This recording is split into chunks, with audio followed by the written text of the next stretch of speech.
કેમ છો મિત્રો? મજામાં? આપણે આની અગાઉ આપણે યોજનાના પ્રકારો ભણ્યા હતા મિત્રો. હવે આજે એના પછીનો નવો ટોપિક છે. આ ચેપ્ટરનો છેલ્લો પ્રશ્ન છે. આ પ્રશ્ન 5 માર્કનો પ્રશ્ન છે મિત્રો.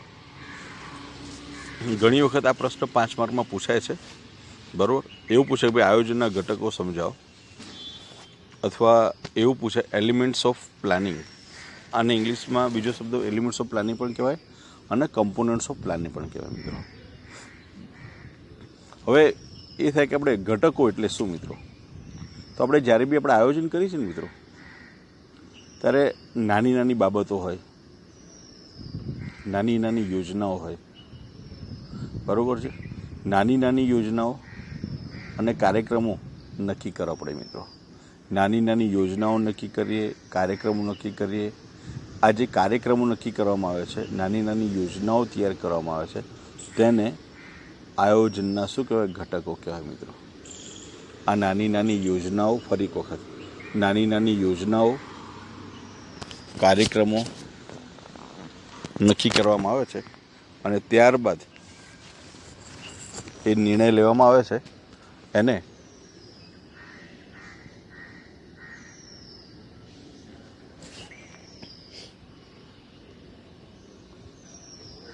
મિત્રો એને આયોજનના ઘટકો કહેવાય છે. એટલે એમાં ખાસ અંડરલાઇન કરજો કે બાબતો જોવાની છે. હું ફરી તમને કહી દઉં છું કે ભાઈ આપણે આમાં બી અંડરલાઇન કરવાનું મહત્ત્વ છે. એટલા માટે જ્યારે બી આપણે આ શરૂ કરીએ છીએ ત્યારે તમારે અવશ્ય પેન્સિલ, રબર અને તમારી ટેક્સ્ટબુક જોડે રાખવી મિત્રો. એટલે હું આમાં તમને જે પ્રમાણે કોઈ એ પ્રમાણે એમાં તમે અંડરલાઇન કરી લો એટલે તમને ખ્યાલ આવે. તો જો નાની નાની યોજનાઓ, પછી કાર્યક્રમો,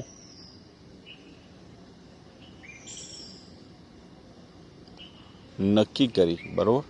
નાની નાની યોજનાઓ અને કાર્યક્રમો નક્કી કરી જે આયોજન કરવામાં આવે તેને શું કહેવાય? આયોજનના ઘટકો કહેવાય મિત્રો. ક્લિયર? સમજ પડી? ઓકે. હવે આપણે જ્યારે બી આ પ્રકારનું જ્યારે આયોજન કરવામાં આવે છે ને, બરાબર છે, ત્યારે આપણે શું કરવું પડે? નાની નાની બાબતો ધ્યાનમાં લેવું પડે. ઉદાહરણ તરીકે માનો કે આપણે ધંધાનું બજેટ બનાવવું પડે. ધંધાકીય એકમનું આપણે અંદાજપત્ર બનાવવું હોય કે ધંધાકીય એકમનું આપણે બજેટ બનાવવાનું હોય ને, તો સીધું ધંધાકીય એકમનું બજેટ ના બને.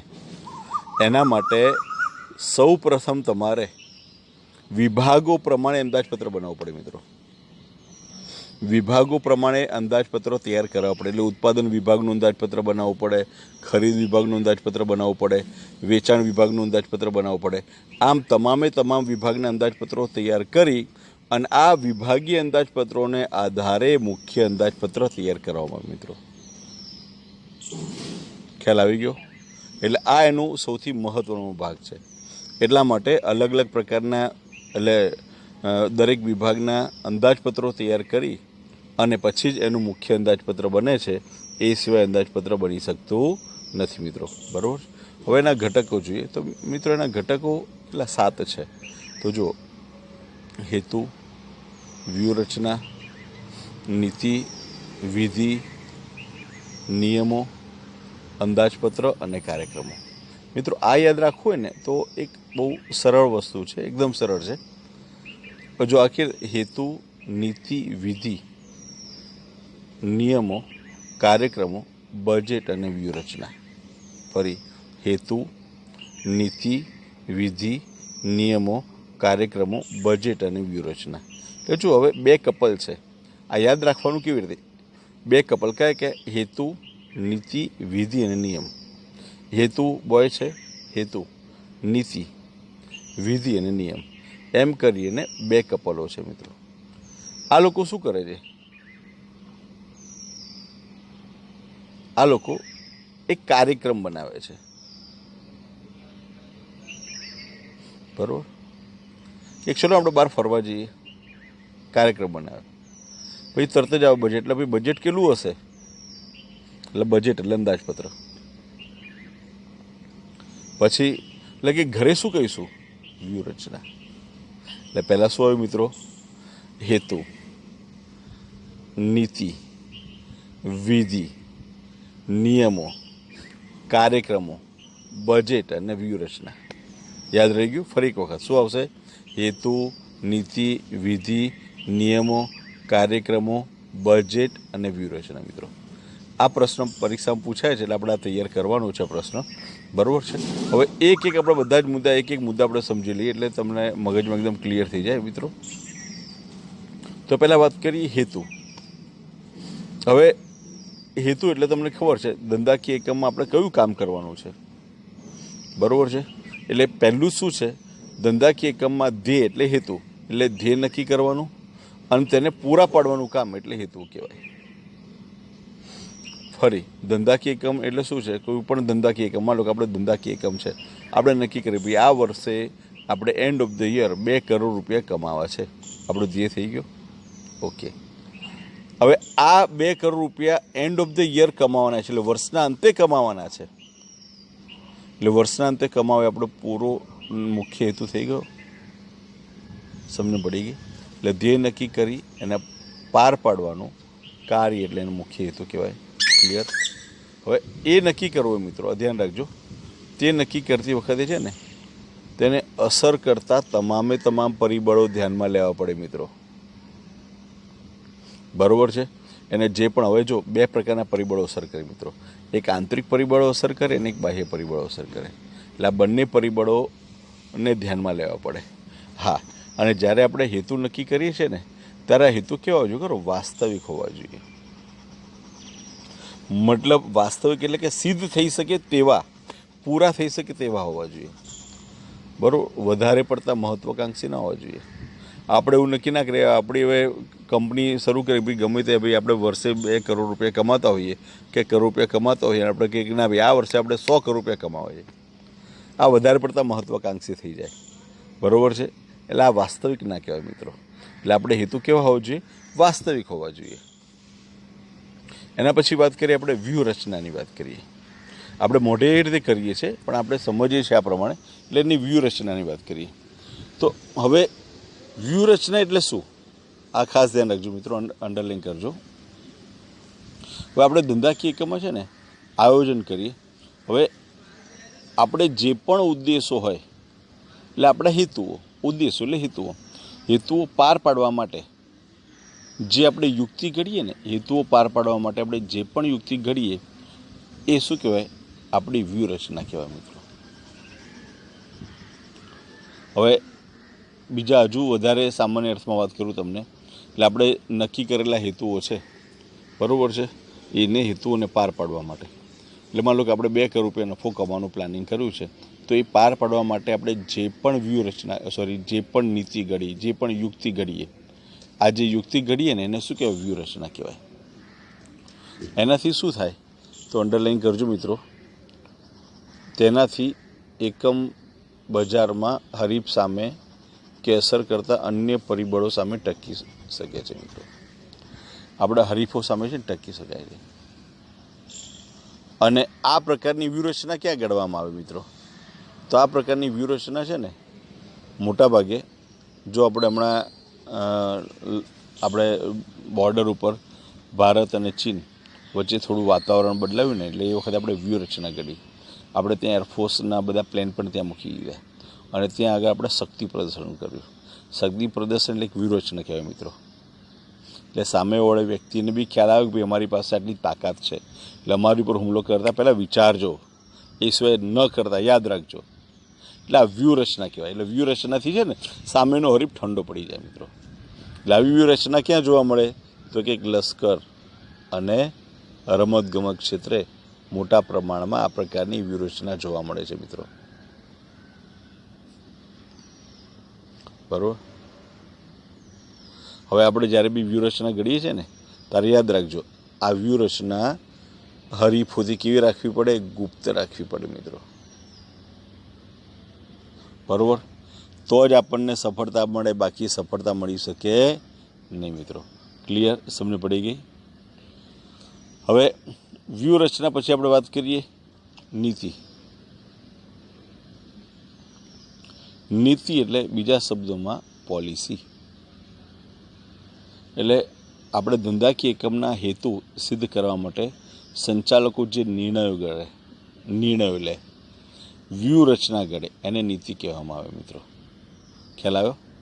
હવે અંડરલાઈન કરજો ખાસ. સંચાલકો જે નિર્ણયો અને વ્યૂહરચના નક્કી કરે છે તેને નીતિ કહે છે મિત્રો.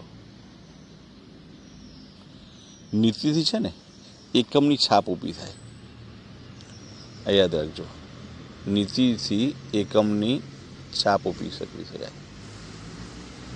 પછી એવું કહી શકાય કે એની કુશળતા અને કાર્ય પદ્ધતિનો પરિચય આપે છે. નીતિ શું કરે છે તો કે એકમની કુશળતા અને કાર્ય પદ્ધતિનો પરિચય આપે છે મિત્રો.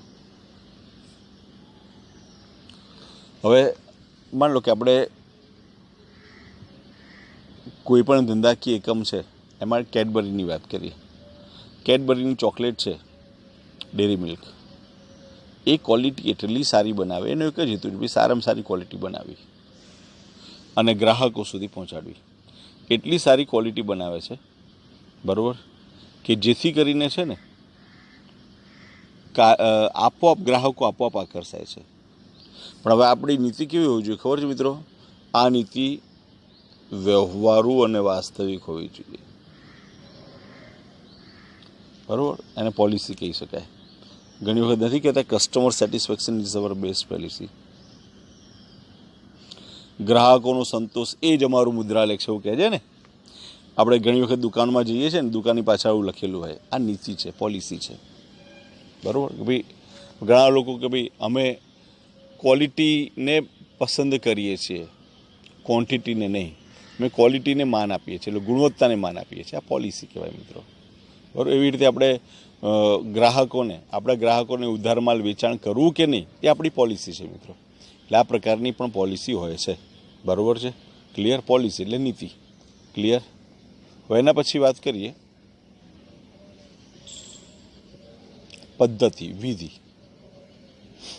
હવે આ વિધિ એટલે શું અથવા તો પદ્ધતિ એટલે શું એ વાત કરી લઈએ. તો આમાં અંડરલાઈન કરજો. હવે પદ્ધતિ છે ને એકમોના કાર્યક્રમો પાર પાડવાની શું કરે છે? વ્યવસ્થા દર્શાવે છે મિત્રો.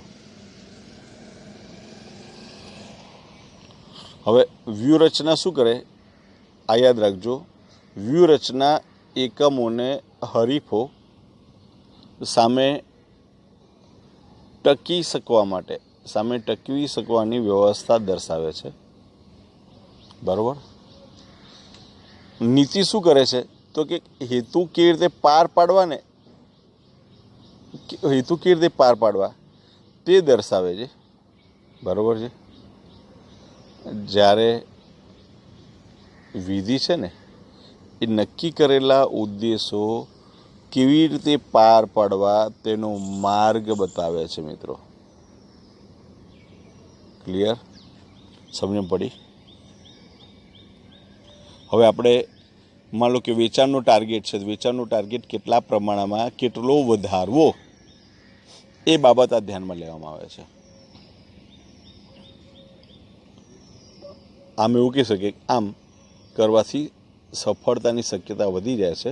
અને બીજા શબ્દમાં એવું કહી શકાય વિધિ એટલે અમુક પ્રવૃત્તિ કેવી રીતે કરવી તે માટેની રીત. સાદી ને ટૂંકી ભાષામાં વિધિ એટલે શું? અમુક પ્રવૃત્તિ કેવી રીતે કરવી, બરાબર, તે માટેની રીત. ક્લિયર? સમજ પડી મિત્રો? એના પછી વાત કરીએ નિયમો મિત્રો. નિયમો એને રૂલ્સ કહેવાય. હવે કોઈ પણ કાર્ય કરવાનું હોય, જો નિયમો વગર છે ને કોઈ કાર્ય આમ સફળ ન થાય. એના માટેના અમુક નિયમો હોવા જોઈએ. અંકુશ નિયમો એટલે સાદી ભાષામાં કહી શકે અંકુશ, બરાબર છે. હવે એ સમજી લઈએ. આમાં અંડરલાઈન કરજો. આપણે કાર્યક્રમો હોય ને, કાર્યક્રમોને પાર પાડવા માટે નિયમો જરૂરી છે મિત્રો. આપણે જે નક્કી કરેલા કાર્યક્રમો છે, આયોજનમાં કહ્યું કે આજે આ પ્રકારનું આ કાર્ય કરવું, તેના માટે નક્કી કરેલા જે પ્લાન છે ને એ ઘડવા માટે નિયમો જોઈએ મિત્રો. નિયમો ન હોય ને તો કાર્ય જ ન થાય, બરાબર છે. નિયમોથી છે ને કર્મચારીઓમાં શિસ્તની સ્થાપના થાય છે. કર્મચારીઓમાં શિસ્તની સ્થાપના થાય છે મિત્રો, બરાબર છે. અને બીજા શબ્દોમાં હજુ વધારે વાત કરીએ તમને તો નિયમો છે ને, નિયમો વિધિ નિશ્ચિત કરે છે કે ભાઈ કયું કાર્ય કેવી રીતે કરવું તે બાબત પણ આ નક્કી કરે છે મિત્રો. માનો કે ધંધાકીય એકમની અંદર કર્મચારીઓને કામના સમયગાળા દરમિયાન મોબાઈલનો ઉપયોગ કરવો નહીં, આ નિયમ કહેવાય. એકમની અંદર ધૂમ્રપાન કરવું નહીં, આ નિયમ કહેવાય મિત્રો. એટલે આ પ્રકારના નિયમો પણ ઘડવામાં આવે છે મિત્રો. નિયમો પછી વાત કરીએ આપણે અંદાજપત્રની વાત કરીએ. હવે અંદાજપત્ર બીજા શબ્દોમાં એને બજેટ કહેવાય. હવે એકમના નક્કી કરેલા હેતુને પૂર્ણ કરવા માટે અંકુશના માધ્યમ તરીકે અંદાજપત્રનો ઉપયોગ થાય છે. અંડરલાઈન કરજો, અંકુશના માધ્યમ તરીકે અંદાજપત્રનો ઉપયોગ થાય મિત્રો ધંધાકીય એકમમાં. હવે અંદાજપત્ર એટલે બજેટ. બજેટના અલગ અલગ પ્રકારો છે. કયા કયા પ્રકારો છે તો કે જો અંડરલાઈન કરો, મૂડી ખર્ચ અંદાજપત્ર, ઉત્પાદન અંદાજપત્ર, ઉત્પાદન ખર્ચ અંદાજપત્ર, રોકડ અંદાજપત્ર, વેચાણ અંદાજપત્ર. આ બધા અંદાજપત્રો એટલે બજેટના શું છે પ્રકાર છે. એક માર્કનો પ્રશ્ન પૂછાય કે અંદાજપત્રના પ્રકારો જણાવો, તો લખી નાખવાના કયા કયા. મૂડી ખર્ચ અંદાજપત્ર, ઉત્પાદન અંદાજપત્ર, ઉત્પાદન ખર્ચ અંદાજપત્ર, વેચાણ અંદાજપત્ર, ખરીદ અંદાજપત્ર, રોકડ અંદાજપત્ર વગેરે મિત્રો. આ પ્રકારના અલગ અલગ ધંધાકીય એકમમાં અંદાજપત્રો તૈયાર કરવામાં આવે છે. અને અંદાજપત્ર છે ને એકમની પ્રક્રિયા પર મિત્રો અંકુશ રાખે છે અને સંચાલનને કાર્યક્ષમ બનાવે છે. અંદાજપત્ર શું કામ કરે છે? અંડરલાઈન કરજો. અંદાજપત્ર એકમની પ્રક્રિયા પર શું કરે છે? અંકુશ રાખે છે. આ યાદ રાખજો, અંદાજપત્ર એકમની પ્રક્રિયા પર અંકુશ રાખે છે અને સંચાલનને કાર્યક્ષમ બનાવે છે મિત્રો. એના પછી વાત કરીએ કાર્યક્રમ. હવે સામાન્ય અર્થમાં વાત કરીએ, આપણે જે કાર્યો કરવાના છે ને એને જે ક્રમ આપવામાં આવે ને એને કાર્યક્રમ કહેવાય. આપણે જે કાર્યો કરવાના છે એનો જે ક્રમ આપવામાં આવે છે એને શું કહેવાય? કાર્યક્રમ કહેવામાં આવે. બરાબર, અંડરલાઈન કરજો ખાસ. બરાબર, કાર્યોને જે ક્રમ આપવામાં આવે છે તેને કાર્યક્રમ કહેવામાં આવે છે. હવે આપણે ધંધાકીય એકમમાં શું જોવાનું? તો કાર્યક્રમ મુજબ કામ થાય છે કે નહીં? જો કાર્યક્રમ મુજબ કામ થાય ને તો આપણે હેતુ સિદ્ધ થઈ જાય મિત્રો. એટલે કાર્યક્રમ મુજબ કામ થાય છે કે નહીં તે જોવું પડે છે. બરાબર છે. એટલે જો કાર્યક્રમ મુજબ કામ થાય તો આપણે હેતુ સરળતાથી થઈ જાય છે, એનો કોઈ પ્રશ્ન રહેતો નથી. હવે સંચાલનનું કામ શું છે? તો કે કાર્યક્રમ મુજબ કામ થાય છે કે નહીં તે જોવાનું કામ, નક્કી કરેલા ધોરણો સાથે સરખાવવાનું કામ અને તેમાં જે પણ વિચલનો હોય તો વિચલનોમાં સુધારો કરી અથવા વિચલનો દૂર કરવાનું કામ એ સંચાલનનું કામ છે મિત્રો. અહીંયા આગળ આખો આપણે ટૉપિક પૂરો કર્યો મિત્રો. એટલે અહીંયા આગળ આપણે એવું કહી શકાય કે આયોજનના ઘટકો, બરાબર, બધા જ ઘટકો સાથે 7 ઘટકો આપણે સમજ્યા, એમાં અંડરલાઈન કરી. આમાં તમને કોઈપણ પ્રકારની મુશ્કેલી હોય તો અહીંયા આગળ મને તમે ફોન કરી શકો છો. બરાબર, સવારે 10:30 થી 12:30ની અંદર તમે મને ફોન કરી શકો છો. કોઈપણ પ્રકારની મુશ્કેલી મિત્રો. અહીંયા આગળ આપણે આમ કરતાં કરતાં આપણે 3 ચેપ્ટર પૂરા કર્યા. આમાંથી 5 માર્કનો એક પ્રશ્ન અવશ્ય પૂછાય છે. એટલે તમારે આ પ્રશ્નો તૈયાર ખાસ કરવાના. હવે એમાં થોડા સ્વાધ્યાયની વાત કરેલી મિત્રો. બરાબર, સ્વાધ્યાય તમારે લખવાનું છે. જેમાં પ્રશ્ન નંબર 1 લખવાનો છે, પ્રશ્ન નંબર 2 લખવાનો છે. બરાબર છે. પછી પ્રશ્ન નંબર જે 2 એમાં ટૂંકા પ્રશ્નો છે એ લખવાના છે. પ્રશ્ન નંબર 3 એમાં બી એક વાક્યમાં જવાબ. જો આયોજનના ઘટકો જણાવો, ગૌણ યોજના એટલે કોને કહેવાય. તો આ બધા પ્રશ્નો તમને આવડે છે, આ પ્રશ્નો લખવાના છે. હવે ચોથો પ્રશ્ન છે મુદ્દાસર જવાબો. તો અહીંયા આગળ છે ને મુદ્દાસર જવાબોમાં જો પહેલો છે, બરાબર, 1,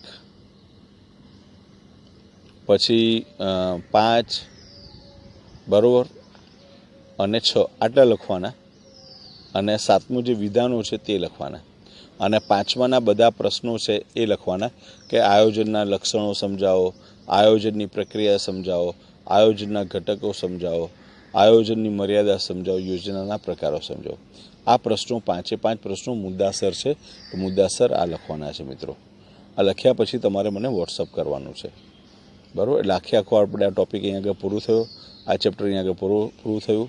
આપણે હવે આગળ નેક્સ્ટ ચોથું ચેપ્ટર આપણે શરૂઆત કરીશું મિત્રો.